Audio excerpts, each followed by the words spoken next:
भगवान पर भरोसा करने वालों के साथ भगवान क्या करते हैं, सुनकर दिल पिघल जाएगा। तो सुनते हैं महाराज जी से क्या बताते हैं। आप कहते हैं कि हम बंधे हैं, आप किससे बंधे हैं हमें यह भी पता है। कोई अपनी पत्नी से बंधा है, कोई अपने पति से, कोई अपने पुत्र से बंधा है, कोई अपने परिवार से, कोई अपने काम से, धंधे से, बिजनेस से, खेती से, बाड़ी से, बिजनेस, व्यापार। हर आदमी कहीं ना कहीं बंधा हुआ। स्त्रियां भी बंधी हैं और पुरुष भी बंधा है। लेकिन सच्चाई ये नहीं है कि आप बंधे हैं, सच्चाई यह है कि आप बंधे नहीं हैं, बट अपने आप को बंधा हुआ मान रहे। आप बंधे नहीं हैं मेरी मां। आप कहते हैं हम संसार से बंधे हैं, पत्नी से, पुत्र से, परिवार से। अच्छा, अभी के अभी यमराज आ जाएं और ले जाने लग जाएं तो क्या आप कहेंगे कि हम जरा बंधे हैं, खोल तो लें? नहीं जी, जैसे हो वैसे ही ले जाएंगे। इसका अर्थ यही है, हम में से कोई भी बंधा हुआ नहीं है, बंधे नहीं है, परंतु अपने आप को बंधा हुआ मानते हैं। कैसे? इसके लिए एक छोटी सी कथा हम आपको सुनाएंगे जो आपसे जुड़ी हुई है। एक बार क्या हुआ, एक धोबी था। वो धोबी अपने गधे को लेकर के उसके ऊपर कपड़ा रख करके राजा के कपड़े धुलने के लिए धोबी घाट चला गया। रोज तो वो गधे को बांधने की रस्सी लेकर जाता था। आज अकस्मात संयोगवश धोबी रस्सी ले जाना भूल गया। और जब वो गधे को लेकर घाट में पहुंचा, कपड़े उतारा, तो विडंबना ये कि गधे को बांधे कैसे, क्योंकि रस्सी तो लाया नहीं, रस्सी तो लाए नहीं। अब समस्या ये है बांधे कैसे। तब वहां से एक संत जी गुजर रहे थे। संत जी ने कहा, अरे भाई क्या हुआ? बोले महाराज कोई रस्सी होए तो दे दो, हम ये गधे को बांधने को आज रस्सी भूल गए हैं, जाएंगे तो समय बहुत लग जाएगा। संत जी ने कहा, रस्सी भूल गया है ये बात तुझे पता है, गधे को थोड़ी पता है कि रस्सी तो भूल गया है। गधे को तो तू जहां रोज बांधता था आज भी वहीं बांध दे। बोले कैसे बांध दूं, रस्सी तो है नहीं।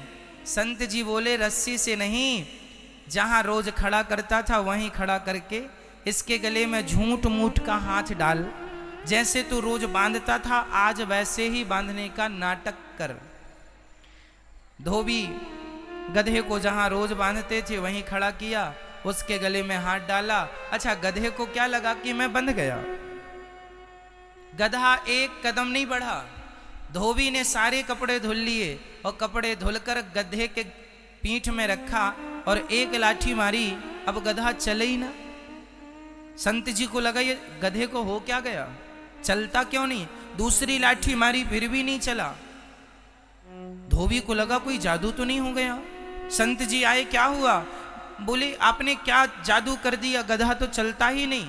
संत जी ने कहा, पागल उसे तूने खोला है कि नहीं? अरे बोले बांधा ही नहीं था मैंने, खोलूं कैसे? संत जी ने कहा, पागल बांधा नहीं था तो क्या हुआ, बांधने के लिए झूठ मूठ हाथ तो डाला था उसके गले में, ऐसे खोलने के लिए भी तो झूठ मूठ का जैसे सच्ची खोलता था, आज झूठ मूठ का खोल। उसके गले में हाथ डाला, गधे को लगा मैं खुल गया, गधा चल पड़ा। गधा चल पड़ा।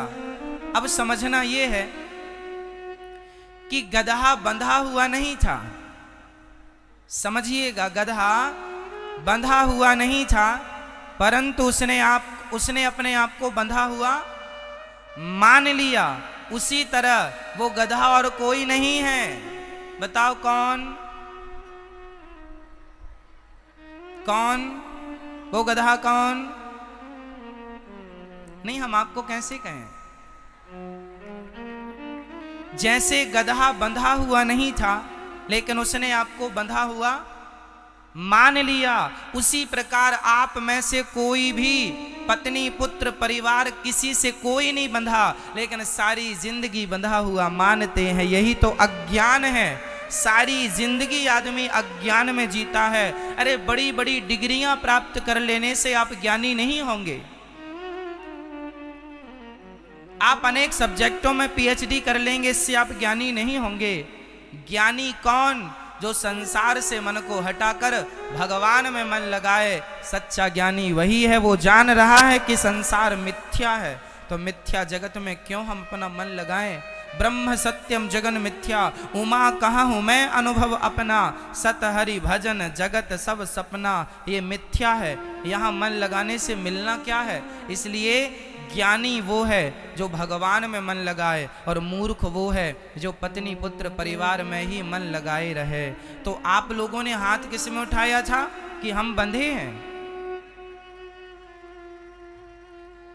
इसलिए मेरी माँ, इतना अज्ञान नहीं।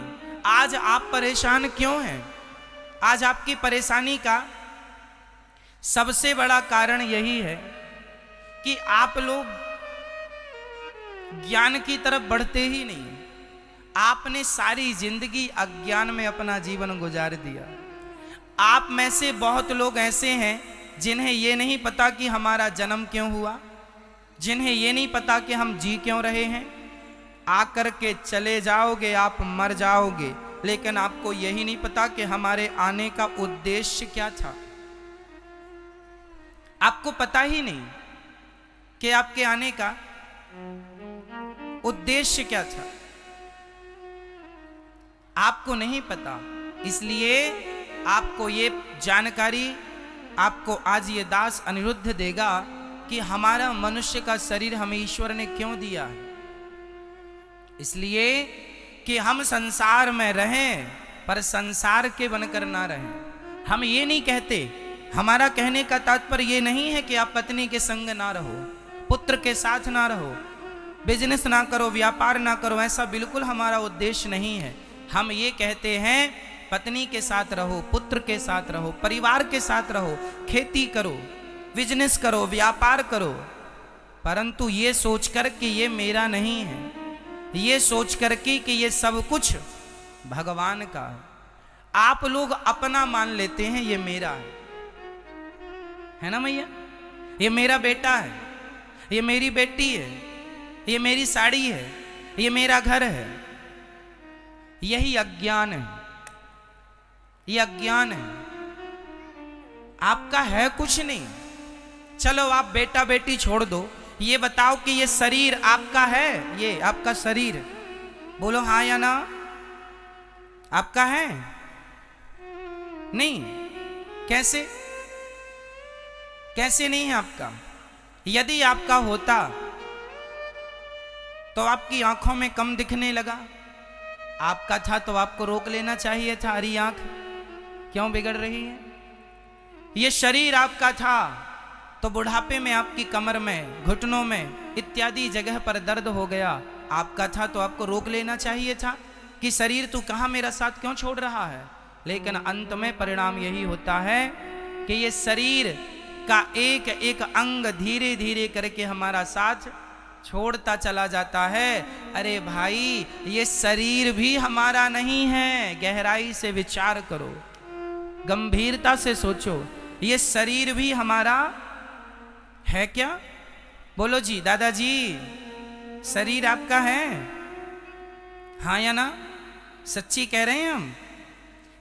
ये शरीर आपका था तो आपके सिर के बाल कम हो गए, रोका क्यों नहीं? शरीर आपका था तो आप जवानी से बुढ़े हो गए, आपने रोका क्यों नहीं? शरीर आपका था तो बुढ़ापे से मृत्यु के शिखर पर खड़े हो, रोका क्यों नहीं? शरीर पर भी तुम्हारा अधिकार नहीं है। सच्चाई ये है, इस शरीर पर भी हमारा कोई अधिकार नहीं है।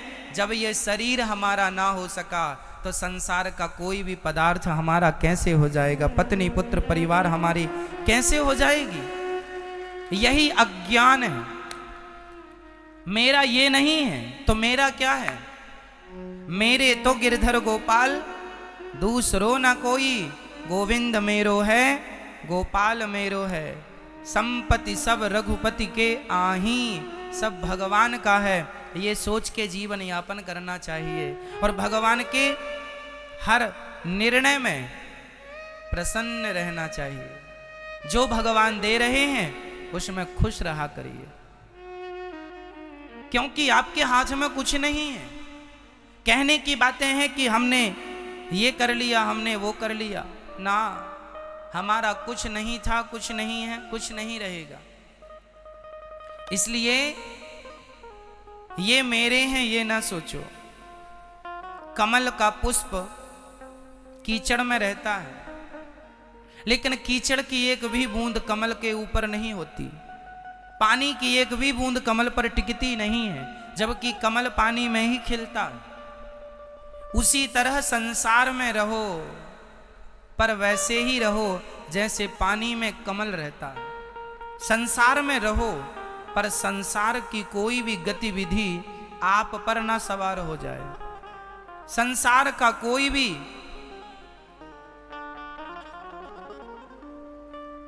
चिंता, कोई भी टेंशन, कोई भी बात आपके हृदय तक ना पहुंचे। आप ये जानो कि ये तो होना ही है। आप कमल की तरह रहो। जो जग में रहूं तो वैसा रहूं जैसे जल में कमल का फूल रहे। मेरे सब गुण दोष समर्पित हों भगवान तुम्हारे चरणों में। अच्छा ये बताओ, ये जो बेटा है, बेटी है, पति है और पत्नी है, ये आपके ही हैं? बोलो। आप कहते हैं ना ये बेटा मेरा, ये बेटी मेरी, ये घर मेरा, ये पति मेरा, ये पत्नी मेरी। सच्ची बताना, दिल में हाथ रख के, ये आपके हैं? हाँ, आपके हैं। आप लोग शोर ना करें। क्या ये आपका है? बोलो हाँ या ना में जवाब दो फटाफट। नहीं तो बताइए किसका है? अच्छा, बेटे को जन्म देने में आपका क्या खर्च हुआ? बोलो। बच्चे को जन्म देने में माँ बाप का कितना योगदान है और ईश्वर का कितना योगदान है, यदि हम इसको तौल कर देखें तो माँ बाप से बड़ा योगदान, माना कि माँ बाप कारण है मेरे जन्म में, पर माँ बाप की एक सामान्य सी क्रिया होने के बाद मैं अपनी माँ के पेट में 9 महीने तक रहा। उन 9 महीनों में ना तो मेरी माँ मुझसे मिलने आई, ना तो मेरे पिता मुझसे मिलने आए। क्या आए आपके माता पिता? 9 महीने की उस गतिविधि में कोई मेरे संग नहीं था, ना माँ थी ना बाप था। मैं अपनी माँ के पेट में अकेला, जरा से पानी की बूंदों से मैं तैयार होता होता होता होता होता होता होता और मेरी आंखें किसने लगाई? आप कहते हैं आपकी आंखें बड़ी सुंदर हैं, तो आंखें सुंदर किसने बनाई हैं? माँ ने कि पिता ने? अरे एक आंख खराब भी होती तो माँ और बाप कर क्या लेते, और जिनकी खराब है उनके माँ बाप क्या कर रहे हैं? इसका मतलब आपकी सुंदर सी आंखें आपके माँ के पेट में भगवान ने आपको प्रदान की। सुंदर सा शरीर ईश्वर ने आपका बनाया, और बाद में माँ बाप दावा ठोकते हैं कि ये बेटा मेरा है। मेरी माँ, आपका शेयर बच्चों पर केवल 10% है, 90% शेयर परमात्मा का है आप पर। ईश्वर का अधिकार हम पर 90% है, 10% शेयर है माँ बाप का, जिसमें पिता का केवल 2% है, 8% शेयर केवल अकेली माँ का है। क्योंकि माँ के पेट में हम लोग रहते हैं ज्यादा, और माँ के द्वारा ही हम खाते पीते हैं, इसलिए माँ का शेयर बच्चे पर ज्यादा है। 8% मान लीजिए, 2% बाप का है, बाकी 90% शेयर किसका है? तो जिस परमात्मा का 90% शेयर है, तो मैं किसकी प्रॉपर्टी हूं? अपनी माँ की या अपने बाप की या अपने श्याम सुंदर की, अपने भगवान की? मैं किसकी प्रॉपर्टी हूं? बोलो। मैं किसकी संपत्ति हूं? मैं भगवान की संपत्ति हूं। लेकिन अज्ञान देखिए कि आप हैं ईश्वर के, आप ईश्वर की संपत्ति हैं, लेकिन आपके माँ बाप ने अज्ञानवश ये मेरा बेटा है, ये मेरी बेटी है, मेरा मेरा मेरा मेरा है, और भगवान ने ले लिया। किसी का बेटा चला गया, किसी की बेटी चली गई, तो लोग कहते हैं अब तो भगवान से हम बात नहीं करेंगे, हम तो मंदिर नहीं जाएंगे, पहले तो हम बहुत पूजा करते थे, अब नहीं करते महाराज जी। क्यों नहीं करते? अरे महाराज, हमारे बेटे को भगवान ने छीन लिया, हमारी माँ को भगवान ने छीन लिया, हमारे पति को भगवान ने छीन लिया, हम तो इतना बड़ा भक्ति करते थे भगवान की। तो आप भक्ति करते हैं तो क्या इसका अर्थ यह है कि तुम्हारे घर में कोई मरेगा नहीं? आपका पुत्र, आपकी पुत्री, आपकी पत्नी, आपका पति कहां चला गया? जिस परमात्मा से प्रकट हुआ था, जहां से आया था, उस परमात्मा के पास चला गया। तुम्हारा तो थोड़ा सा शेयर था, थोड़ा सा परसेंटेज था तुम्हारा, तो तुमने उतने दिन आनंद लिया अपने पुत्र का, पुत्री का, पति का, पत्नी का। अब जिसकी अमानत थी, हम ईश्वर की प्रॉपर्टी हैं, जब चाहे वो हमें उठा ले, जब चाहे वो ले ले। क्यों? हाँ या ना? सब कुछ ईश्वर की संपत्ति है, लेकिन अज्ञानवश ये मेरा है। इसलिए मेरी मां, एक बात मैं इस पूरी बात से एक बात कहना चाहूंगा कि आप लोग ये बिल्कुल ना कहा करो कि ये मेरा बेटा है। आप ये बिल्कुल ना कहा करो, और कहा नहीं, दिल से निकाल दो ये सब अज्ञान कि ये मेरा है। सदा सुखी रहोगे मेरी बात पर अमल कर लोगे तो। ये मेरा बेटा है ऐसा नहीं, प्रभु ये आपकी संपत्ति है। प्रभु तन भी तेरा, मन भी तेरा, धन भी तेरा, सब कुछ है तेरा, और तेरा तुझको अर्पण क्या लागे मेरा। सच्चाई यही है कि सब ईश्वर का है। हम लोग कब्जा करने वाले लोग हैं। किसी की संपत्ति पर कब्जा कर लिया, जैसे भू माफिया होते हैं ना, कोई भी जमीनों पर कब्जा कर लेते हैं, भू माफिया होते हैं। ऐसे हम और आप ईश्वर की नजर में माफिया हैं। कौन से माफिया? तुम्हारा बेटा था, ईश्वर की संपत्ति पर आप लोगों ने कब्जा कर लिया। ये मेरा बेटा महाराज, ये मेरी बेटी है महाराज, ये मेरा पति है। माना कि आपका है, आप रखो, कोई छीन नहीं रहा है, कोई छोड़ा नहीं रहा है, पर अंदर से यही भाव रहे कि ये मेरा नहीं, सब कुछ भगवान का, ईश्वर का। प्रभु आपकी संपत्ति आपके चरणों में। दुकान चलाओ, फैक्ट्री चलाओ, बिजनेस करो, पर ये सोच से करो कि ये मेरा नहीं, सब कुछ भगवान का है। एक सच्ची घटना सुनाता हूं। एक सेठ जी ने एक बड़ी सी फैक्ट्री डाली।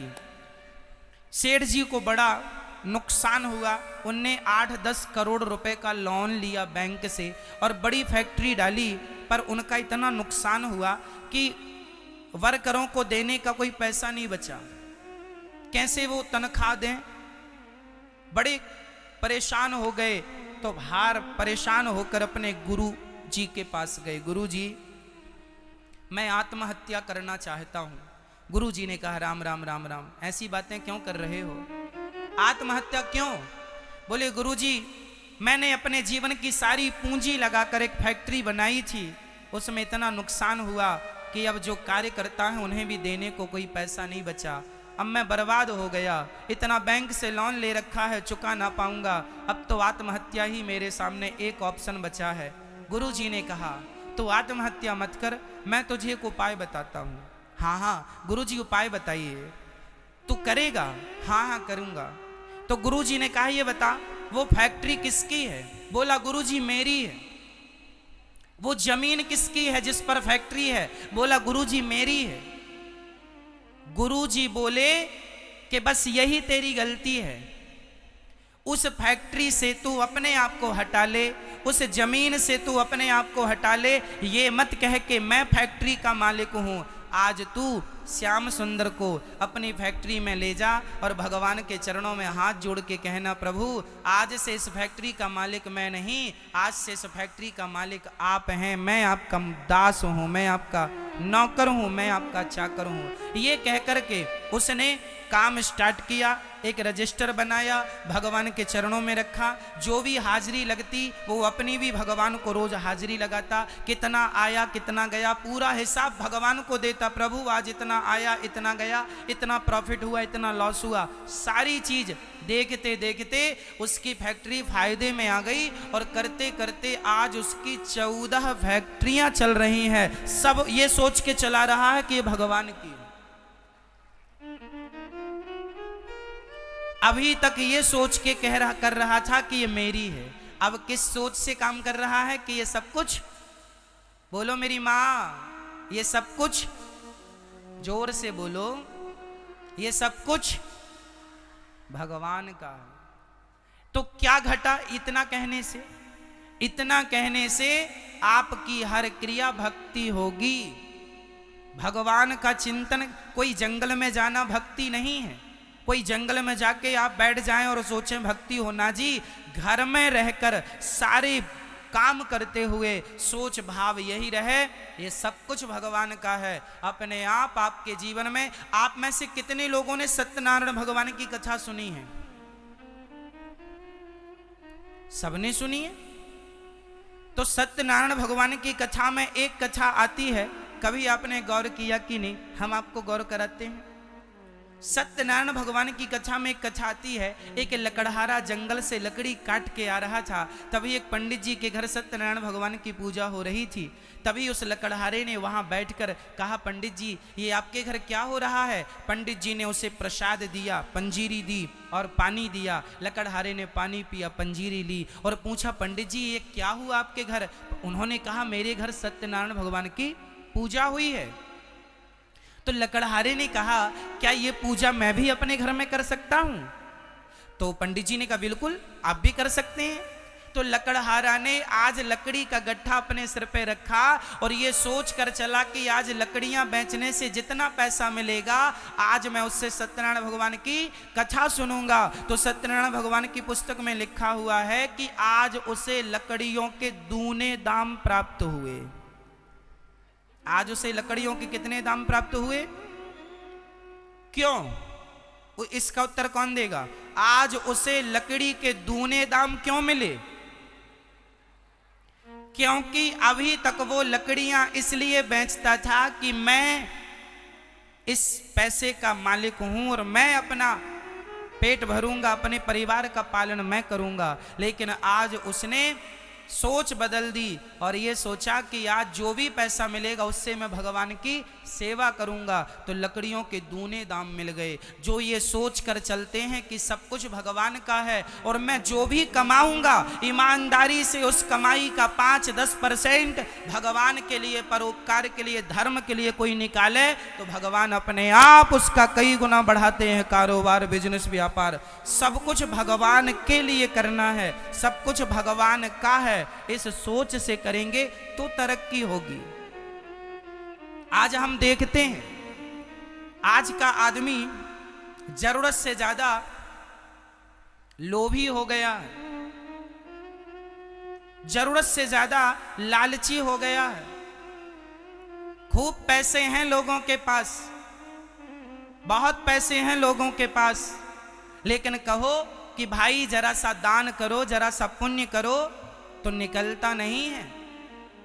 हजारों रुपए वो दवाइयों में खर्च कर सकते हैं, लाखों करोड़ों रुपए बच्चों को दे सकते हैं बंटवारे में, पर वो अपने लिए एक जरा सा पुण्य नहीं करते कि जरा थोड़ा सा दान करें। सिंपल है, 100 रुपए में से हमें 5 रुपए, कम से कम 10% नहीं तो 5% हमें सेवा से जोड़ना चाहिए धन को। ये सोच करके प्रभु जो भी कमाएंगे उसका कुछ हिस्सा परोपकार में खर्च करेंगे, सेवा में खर्च करेंगे। इसलिए दास अनिरुद्ध वृंदावन में गौरी गोपाल अन्य क्षेत्र चलता है, हजारों लोग भोजन करते हैं। आप लोगों के सहयोग से ही तो भोजन करते हैं, तो आपका भी सहयोग वहां तक पहुंचे, इसके लिए आपका भी कुछ हिस्सा धन का धर्म से जुड़ेगा तो पुण्य आपको मिलेगा और आपकी रोटी कोई खाएगा तो आशीर्वाद मिलेगा। आपके द्वारा एक वृद्ध मां को गोद लिया जाए तो एक वृद्ध मां को जीवन भर रोटी मिलेगी, तो ये पुण्य है। इसलिए पुण्य करने का अवसर जब मिले तो पीछे नहीं हटना चाहिए। अरे किसान जब तक खेत में 1 कुंटल गेहूं ना डाले तब तक 10 कुंटल या 20 कुंटल नहीं होता। अरे माटी भी 10 गुना 20 गुना करके लौट आती है। तो तो परमात्मा ना जाने कितने गुना करके लौट आएगा। लेकिन उसके लिए शुरुआत आपको करनी पड़ेगी। अब आप कहें महाराज देना ना पड़े, तो भगवान कहेंगे तू नहीं देता तो मैं भी नहीं देता। सुदामा को भगवान ने तब तक नहीं दिया जब तक सुदामा ने 4 मुट्ठी चावल नहीं दिए। भगवान कहते हैं तेरी औकात से तू देना, जितनी औकात तेरी है, तेरी हैसियत से तू मुझे दे, मेरी जो हैसियत होगी मैं तुझे दूंगा। अपनी अपनी हैसियत से तुम देते रहो, तुम अपनी हैसियत से दो, ईश्वर अपनी हैसियत से देगा। इसलिए कभी भी दान करने में, पुण्य करने में पीछे नहीं रहना चाहिए। जो हम दे रहे हैं ये सोचकर कि ईश्वर इसका कई गुना करके हमें देने वाले हैं, हमेशा हमसे पुण्य होता रहे। इसलिए हमें ये नहीं सोचना कि ये मेरा है, हमें ये सोचना है ये सब कुछ भगवान का है। यदि यह वीडियो आपको अच्छा लगे तो हमारे चैनल को लाइक एवं सब्सक्राइब अवश्य करें, शेयर करें भक्तों के साथ।